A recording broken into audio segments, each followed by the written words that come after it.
চোখ ভরা স্বপ্ন, আকাশ ভরা তারা চিন্তা করলে কোনো লাভ হবে না।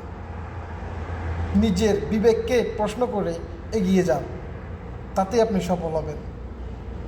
কেননা নিচ থেকে যখন আমরা আকাশের দিকে তাকাই, ওই চাঁদটা আর ওই সূর্যটা একদম খুব ছোট দেখা যায়। আবার ঠিক একই সিস্টেমে আমরা যখন বিদেশে এসেছিলাম, বিমান থেকে নিচের দিকে তাকালে সবগুলোকে আবার ছোট ছোট মনে হয়। কেন? এই স্বপ্নের মতন।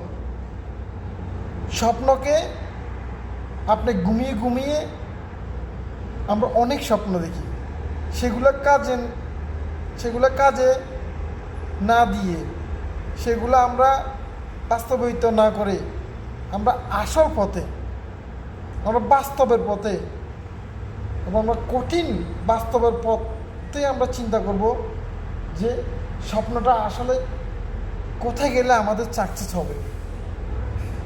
আমাদের তীরটা এমনভাবে ছুটতে হবে যে নিশানার মাধ্যমে যাতে পড়ে, ওইটাই হবে আমাদের স্বপ্ন, ওইটাই হবে আমাদের টার্গেট। কেননা আর স্বপ্ন কথা শুনতে চাই না, আর স্বপ্ন নিয়ে বাঁচতে চাই না। আসলে স্বপ্ন কিছু না। আপনাকে আমাকে বেঁচে থাকতে হলে অবশ্যই উদ্দেশ্য আর টার্গেট দফা আমাদেরকে মেনে নিতে হবে। আমাদেরকে দফা দিতে হবে, দফা তৈরি করতে হবে। 1 দফা, 2 দফা, 3 দফা, এভাবে আমাদেরকে দফা নিয়ে আমাদেরকে সামনের দিকে এগোতে হবে। আমাদেরকে স্ট্রাগল করতে হবে। আমরা যদি স্ট্রাগল না করি তাহলে এই জীবনের জন্য আমরাই স্বয়ং দায়ী থাকব। আমরা যত বেশি চেষ্টা করব সেটাই আমাদের কাছে মিলবে। যেটা আমরা ভালো আর যেটা খারাপ সেটাকে আমরা দেখব না, আর যেটা ভালো সেটাকে আমরা দেখব।